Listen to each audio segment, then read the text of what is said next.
Hello students, so today we are going to start our remaining chapter. Yesterday I have explained you the full flow chart, so let's start. Rocks. What are rocks? Rocks, they are hard solid material that form the upper layer of the earth. Rocks are composed of one or more minerals. A breakdown of rocks leads to the formation of soil. जैसे जैसे rocks break होते रहते हैं small parts में, वो soil की formation करते हैं. Suppose take this is the picture given of various layers of the soil. Here bedrock, सबसे नीचे आपको rocks की layer मिलती है. They are quite bigger. जैसे जैसे layer अब ऊपर वाले rocks कैसे हैं? They are quite broken. After that subsoil is formed with these rocks and different layers you will get of the soil, and after that topsoil, that is composed of humus. Top soil में सबसे ऊपर humus की layer होती है. Humus is formed by the decay matter of plants, leaves, animals. इन सबसे जो matter decay होकर बनता है उससे ह्यूमस फॉर्म होती है and this is the fertile layer of the soil. ये पूरी लेयर बहुत फर्टाइल होती है जो कि इसमें बहुत सारे मिनरल्स, न्यूट्रिएंट्स होते हैं जिसको प्लांट से एब्जॉर्ब करके ग्रो करता है. Clear? So soil resources. Soil is the top layer of the earth surface and you know how it is formed by the breaking of the rocks. और rocks break कैसे होते हैं? by the action of sun, wind and water.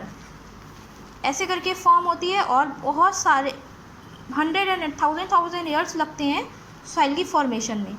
Soil contains air, water, sand, pebbles, clay and so on. as rocks contain minerals, the soil formed out of these rocks contains minerals too, and these minerals are taken by the plants. Types of soil in India. I have told you 6 types of soil will found in India. Zoom in में देखो, zircon crystals के बारे में बताया है. One of the oldest rocks of the world found in Kendujhar in Odisha. ये सब इतने पुराने zircon crystals हैं जो कि सबसे पुराना रॉक, जिस स्टडी में जो सबसे पुराना रॉक पाया गया उससे भी ये older. Okay, first documented rocks of the world, they are older than the first documented rocks of the world. Now see here types of soil. First one is your alluvial soil. It is formed by the soil of small pieces and small pieces of rocks carried by the deposition of river. I have told you alluvium when I have taught you those plain region, plains in another previous chapter. Okay, तो ये जैसे जैसे water के साथ rocks पे action होता है उसमें छोटे छोटी वो एलुवियम के फॉर्म में सॉइल वाटर के साथ आती है जो कि हमारे प्लेन में सेट हो जाती है. यहाँ से आएगी और इस रीजन को फर्टाइल बनाती हुई आती है, क्योंकि वो अब वाटर का फ्लो कैसा हो जाएगा, यहाँ जब वो प्लेन एरिया में आएगा तब तो थोड़ा वो स्लो हो जाता है और यहाँ से क्या फॉर्म होता है, एलुवियल सॉइल यहाँ सेट हो जाती है और पूरे एरिया को कैसा बना के जाती है, fertile. Okay, now it is very rich in humus और बहुत फर्टाइल होती है. It is found in the plains of Punjab, Uttar Pradesh and Bihar. आपको प्लेन एरिया में मिलेगा और जहाँ पे हम अच्छे से राइट, वीस, में शुगर केन ग्रो कर सकते हैं. After that black soil. ये डार्क और ब्लैक, कैसी डार्क ग्रे या फिर ब्लैक कलर की होगी. नॉर्दर्न और western parts of Deccan plateau, mainly plateau region में आपको ब्लैक सॉइल मिलेगी. कॉटन बहुत अच्छे से ग्रो होती है, शुगर केन भी ग्रो हो जाता है and millet. Now your red soil. Soil is red in colour. It is not very good for cultivation. अगर ये इस पर कल्टिवेशन करना है तो आपको फर्टिलाइजर्स और मैन्योर्स की नीड होगी. It is found mainly in the southern eastern parts of Deccan plateau. Southern और ईस्टर्न पार्ट्स में ही मिलती है डेक्कन प्लेट्यू के. मेनली यहाँ पे क्या अच्छे से ग्रो हो जाता है, groundnut, millets, pulses and tobacco. आप क्रॉप्स ज़्यादा यहाँ पे ग्रो नहीं कर सकते. It is form due to washing away which soil, red soil. ये कैसे फॉर्म होती है? It is form due to washing away of minerals from the soil due to heavy rainfall. जिस एरिया में बहुत ज़्यादा रेनफॉल होती है तो उससे क्या होता है, उसकी जो अपर लेयर होती है सॉइल की वो वॉश हो जाती है और ये लेटराइट सॉइल वहाँ पे बचती है. तो वहाँ पे भी आपको अगर क्रॉप्स ग्रो करने हैं then you need manures large amount. It is mainly found in hilly areas of Karnataka, Kerala, Tamil Nadu, Odisha and Assam. इन रीजन में ज़्यादा रेनफॉल होती है और यहाँ पे आपको मिलेंगे. यहाँ पे इसमें आप टी, कॉफ़ी, रबर, ये सारी चीज़ें अच्छे से ग्रो कर सकते हैं. As compare to the higher parts of mountains, mountain region, mountain soil mainly आपको माउंटेन रीजन में ही मिलेगी. The areas on the lower altitude of the mountains have more fertile soil. Of course higher जो parts हैं, जो बहुत ऊँचे greater Himalayas वाले रीजन से ज़्यादा फर्टिलिटी कौन सी सॉइल में होती है, जो आपकी लोअर हिमालयाज़ में है. तो वहाँ पे it is found in the mountains and hill areas of Jammu and Kashmir, Ladakh, Himachal Pradesh, Uttarakhand and Arunachal Pradesh. Crops आप वहाँ पे wheat, maize, barley, tea, fruits such as apples, pear and plum, ये सारी चीज़ें अच्छे से ग्रो होती हैं, काफ़ी चीज़ें ग्रो होती हैं. और जैसे टेरेस फार्मिंग होती है, कैन सी ऐसे टेरेसेस बने हुए होते हैं, उस पर फार्मिंग करते हैं, क्योंकि सीधे हिल्स पे फार्मिंग करना पॉसिबल नहीं होता. Clear. Desert soil. The soil is dry and sandy and not good for growing crops. You know, desert soil में moisture नहीं होता, water नहीं होता, वो बिल्कुल सैंडी होती है और वो कोई चीज़ होल्ड नहीं कर सकती. आप हाथ में भी पकड़ोगे तो वो हाथ से आधी निकल जाएगी.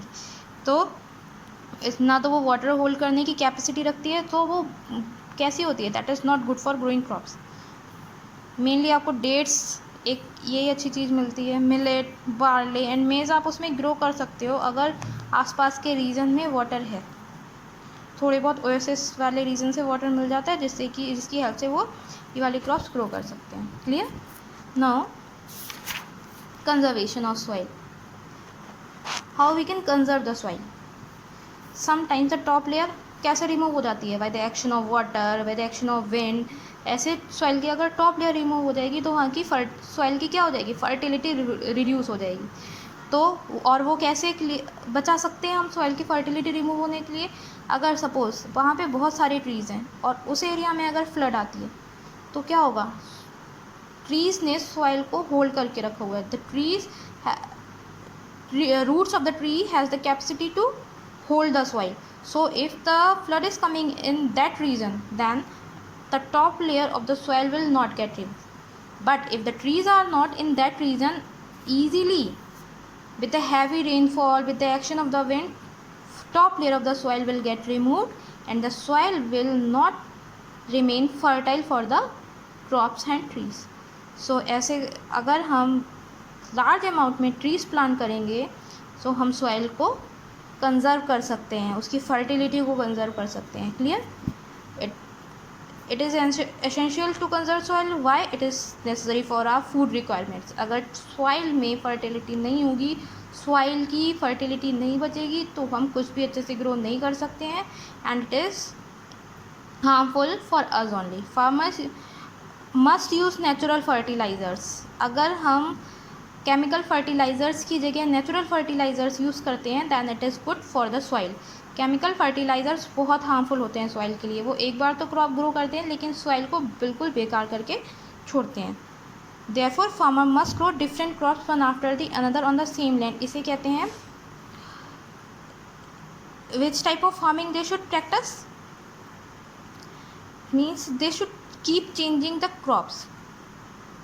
अगर वो एक बार एक क्रॉप ग्रो कर रहे हैं, उसने सॉइल से जो न्यूट्रिएंट्स लिए, नेक्स्ट टाइम वही वाला क्रॉप लगा देंगे तो फिर से सॉइल से वो वही वाले न्यूट्रिएंट्स लेके सॉइल की फर्टिलिटी कम कर देगा. और अगर हम ऐसा करेंगे कि आज हमने एक बार एक दूसरा क्रॉप लगाया, नेक्स्ट टाइम दूसरा क्रॉप लगाया, इससे क्या होगा, जो इस क्रॉप को न्यूट्रिएंट्स की नीड थी वो इस क्रॉप को नहीं होगी.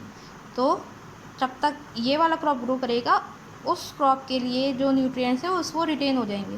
सो in this condition should what farmer should do, they should grow different crops. Clear?